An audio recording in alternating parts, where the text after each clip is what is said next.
What's up, you guys? It's Steve here, and if you're having a rough day today, look on the bright side. Well, at least you are not Joe Biden. This is your stimulus package update, stimulus check update, and breaking news update. And you guys, he is having a rough day. Take a look at some of these headlines coming out just today. Biden's approval rating the lowest with Hispanic voters, polls find. Hispanics' approval of Biden continues to plummet. We're hearing Hispanics don't like Joe Biden. Why has Biden's approval plunged with young people? Young people, Hispanics, don't approve of Joe Biden. Biden's approval rating tumbles to the lowest point of his presidency's poll find. Just 33% of Americans approve of Biden's job performance compared to 54%. Over half of those polled don't like Joe Biden right now, and Joe Biden's poll numbers just aren't getting any better. And we're hearing he has got to do something. This is a midterm election year. Democrats are counting on him to pull through. They've got to get something done, to pass something. Legislation, stimulus checks. We have heard if you did stimulus checks, that would be the #1 top provision to fight poverty and help out people at this time. There's over $800 billion worth of leftover funds that would not add to debt and inflation, even if it's not lawful. Do executive actions, executive orders. We're hearing from progressives, just do something quick because things are falling apart here. So let me know your thoughts in the comments down below. Do you think that would be good, or do you think it's too little, too late? It's already adios, Democrats and President Joe Biden. They're done for. As Republicans, we're hearing a red wave is going to be coming in Congress, and they're going to be taking control of the House and the Senate. Now, also, in addition to that, we've heard that talks have started up for gas stimulus checks. They are on the president's desk, 4 different bills and proposals suggesting that we have gas stimulus checks. Now, in addition to that, we've also heard that they tried to pass through $10 billion of additional pandemic aid spending for vaccines and therapeutics.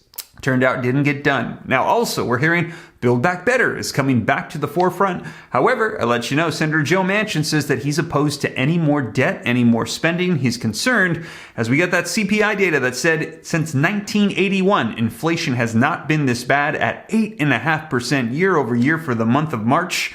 And that's not all, you guys. We're hearing that also. Take a look at this. Senate Minority Leader Mitch McConnell, maybe soon to be Senate Majority Leader Mitch McConnell, is saying he's the betting man, and he's betting that if Joe Manchin doesn't get the job done, well, Kyrsten Sinema's opposition to rolling back Trump's tax cuts will be the thing that will sink the Build Back Better bills come back. So things are starting to mount against President Joe Biden and the success of Democrats in Congress.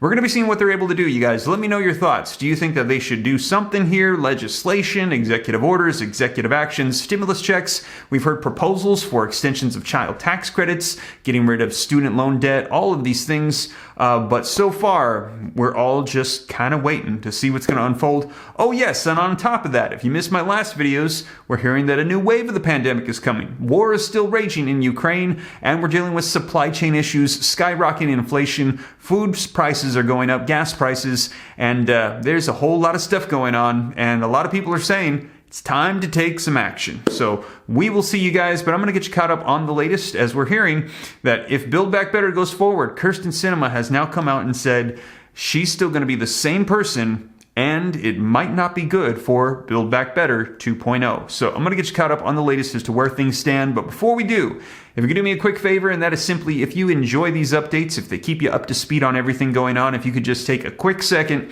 to smash that like button for me, helps out the channel a ton. I appreciate it. Just helps with the algorithm, lets them know you like the content. And if you want to stay up to date, totally free. Why not? Come join the Ram fam. I'll let you know everything going on. All you got to do is hit the subscribe button, turn on that notification bell to be notified right away as updates come out. And if you got any specific questions for me, shoot them to me in the DM on Instagram at SteveRam3. Best way to get a hold of me by far. And consider joining my second channel if you're interested in learning about growing wealth and personal finance, the Steve Ram Finance channel. Learn about real estate, stocks, cryptos, and starting businesses. But with that being said, you guys, let's go ahead and dive right in and let you know what Mitch McConnell said and what Kyrsten Sinema is saying about more stimulus. And we're hearing Joe Biden, he's got to do something. All right, so link in the description below to this Business Insider article just came out. Going to give us a little bit of detail, and it reads, Senate Minority Leader Mitch McConnell believes that Kyrsten Sinema's opposition to raising tax rates on large companies and wealthy Americans could be enough to sink the Democrats' efforts to revive the stalled climate and social spending bill, aka the Stimulus Reconciliation Build Back Better bill. Now, Sinema is unenthusiastic about tax hikes, said Mitch McConnell. Hopefully, that will be enough to make this thing stay underwater permanently. It comes as the Arizona Democrat cracked open the door to a slimmer deal in remarks to the National Federation of Independent Business Tax Summit last week, saying that she's always willing to take part in negotiations. Democrats must reach unanimity to pass any smaller spending bill in the 50-50 Senate and overcome the GOP opposition, and they can only do that in the Senate through the process of reconciliation. Typically in the Senate, you need 60 votes to pass through legislation out of the 100 senators. You can do it with a majority vote just once, usually with the reconciliation process a year, and that means with a 50-50 Senate, they got to get every single Democratic senator to agree and get on board to vote it through. Now, last fall, Sinema came out against rolling back swaths of the 2017 tax cuts that Trump had put into place, a key Democratic priority. That forced Biden to publicly concede the law was probably here to stay. But that position is complicated, as Senator Joe Manchin of West Virginia also is a part of this as well, and one of his chief demands is rolling back the same law that Sinema is fighting to preserve. It's unclear how Democrats will bridge their opposing demands and get the plan over the finish line. Now, at Kentucky Chamber of Commerce, McConnell reached into the late 1980s for a metaphor detailing the bill's ability to spring back to life, and he said, "Build Back Better reminds me of Glenn Close in Fatal Attraction." He said at the event, "Every time I think it's gone, it kind of keeps bouncing back. I don't know if it's dead yet," he said, "but I like to smother it if I knew how to do it."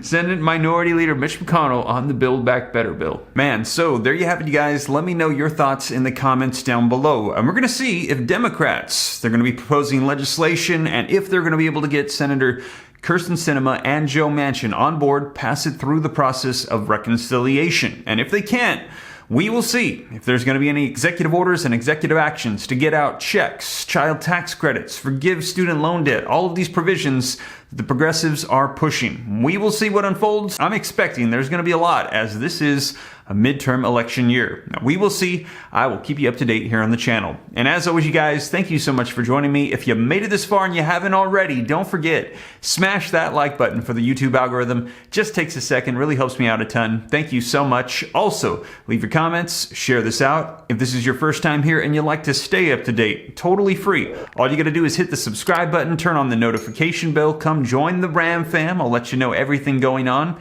If you got any specific questions for me, I'm easy to get a hold of directly. All you got to do is hop onto Instagram, shoot me a DM at SteveRam3, and consider joining my second channel, Steve Ram Finance, to learn about growing wealth and personal finance. But with that being said, you guys, thank you so much for joining me, and I will catch you in the next one.